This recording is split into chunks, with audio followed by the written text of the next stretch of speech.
Os dias finais de fevereiro, permitam-me relembrar, reservam-nos duas importantes datas em nossa história constitucional. Amanhã, dia 24 de fevereiro, completam-se 132 anos da promulgação da primeira Constituição republicana em nosso país. Precisamente em 24 de fevereiro de 1891, o Congresso Constituinte, presidido por Prudente de Moraes, apreciando o projeto elaborado de início pela Comissão de Petrópolis, ou Comissão dos Cinco, veio a promulgar a primeira Constituição sob a égide da República no Brasil, precedida em nossa história constitucional apenas pela Carta Política do Império do Brasil, outorgada pelo imperador Dom Pedro I em 25 de março de 1824. Como destaca o site histórico do município de Marechal Deodoro, terra natal do proclamador da República, o Marechal Deodoro da Fonseca, e primeira capital do estado de Alagoas, já em 3 de dezembro de 1889, o governo provisório nomeara uma comissão especial para elaborar o projeto de Constituição que seria apresentado ao Congresso Constituinte da República, este eleito sem a restrição do voto censitário e instalado exatamente um ano depois da proclamação da República, com seus trabalhos encerrados em fevereiro de 1891. Quando da promulgação da Constituição, Prudente de Moraes, que posteriormente veio a ser o terceiro presidente da República do nosso país, primeiro civil a ocupar esse cargo e também o primeiro eleito diretamente, afirmou, aspas, o Brasil, a nossa pátria, de hoje em diante tem uma Constituição livre e democrática com o regime da mais larga federação, única capaz de mantê-la unida, de fazer com que possa desenvolver-se, prosperar e corresponder na América do Sul ao seu modelo na América do Norte. Modelo este, sublinho eu, que tanta influência exerceu sobre o pensamento de Rui Barbosa, cujo centenário de falecimento vamos rememorar agora no próximo dia 1º de março, especialmente quanto à forma federativa, especialmente, repito, ao papel do Poder Judiciário na proteção da supremacia constitucional, fatores que se tornaram pontos cruciais na nossa organização jurídico-política. Essa primeira Constituição republicana, com 91 artigos, a que se incorporaram em sua estrutura formal as disposições transitórias, com apenas 8 dispositivos, sofreu uma única alteração, a Reforma Constitucional de 1926, introduzida no governo do presidente Arthur Bernardes, e veio a ser revogada com a superveniência da Revolução de 30, que pôs fim ao período histórico da República Velha, também denominada Primeira República. Graças a ela, salientava Seabra Fagundes, o Judiciário do Império, que se limitava a dirimir controvérsias de direito privado, foi substituído por um poder que, detendo competência para a guarda dos direitos individuais contra o arbítrio estatal, passou a ser, aspas, fiador da seriedade do regime como construção política,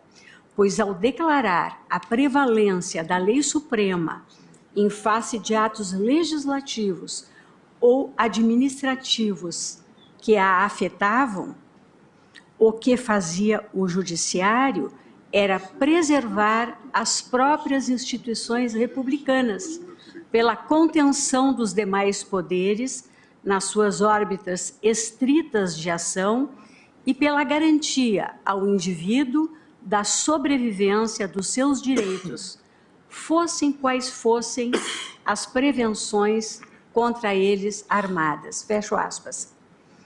E chegamos assim, senhores ministros, ao segundo evento deste final do mês de fevereiro que temos a celebrar,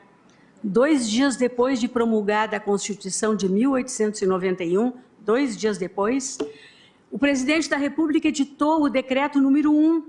a determinar em seu artigo 1º, aspas, o Supremo Tribunal Federal se instalará no dia 28 do corrente, a 13h, na sala de sessões do antigo Supremo Tribunal de Justiça, sob a presidência interina do presidente deste, que fará, perante o ministro da Justiça, a solene promessa de fielmente cumprir os deveres do cargo e a receberá de todos os outros membros do novo tribunal. Fecho aspas.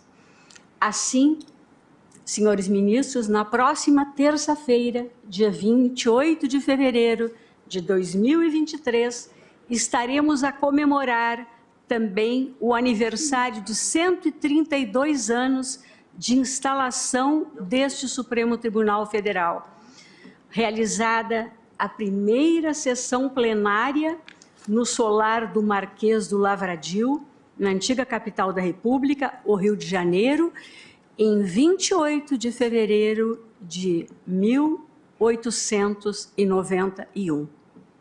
Essa primeira sessão foi presidida pelo ministro João Evangelista de Negreiros Saião Lobato, o Visconde de Sabará, tendo sido eleito presidente do Supremo Tribunal Federal o ministro Freitas Henrique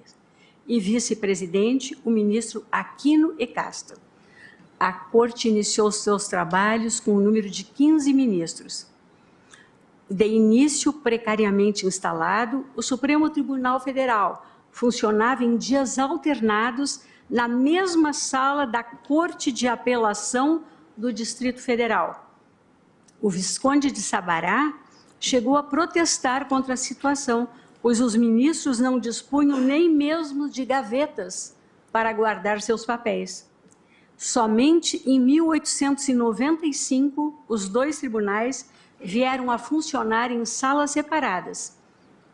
Em 1902, o Supremo passou a um prédio próprio e exclusivo na Rua 1º de Março. E em 1909, se instalou no edifício da Avenida Rio Branco, Rio de Janeiro, onde permaneceu até 1960, quando transferido para Brasília. Menciono esses pormenores não apenas pelo sabor histórico, mas porque, nas atuais circunstâncias, a evocação do passado joga luzes sobre o presente e fomenta a confiança no futuro, pelo exemplo de sucesso na superação dos obstáculos que a rememoração de antigas dificuldades faculta. Assim como o Supremo Tribunal Federal dos primeiros anos não permitiu que carências iniciais de estrutura o tolhessem, na missão confiada pela Constituição de 1891, hoje demonstramos, neste plenário reconstruído depois do vandalismo de 8 de janeiro último, o dia da infâmia, que ataques contra a estrutura física dessa Suprema Corte jamais serão capazes de impedir o pleno exercício da jurisdição constitucional nos termos comandados pela Constituição Cidadã de 1988. A história do Supremo Tribunal Federal é uma narrativa de resiliência, e essa resiliência é o melhor antídoto contra qualquer aventura antidemocrática. Como vaticinou Leda Boechat, ao historiar a memória da Corte, as crises vêm e vão, mas a instituição permanece. Senhores ministros, senhora ministra, convido vossas excelências e a todos que nos assistem a visitar, a partir do próximo dia 28, a exposição intitulada 132 anos da instalação do Supremo Tribunal Federal no Salão Branco desta Corte. Que o contínuo trabalho de resgate da vasta memória deste Supremo Tribunal Federal nos auxilie a reposicionar o Tribunal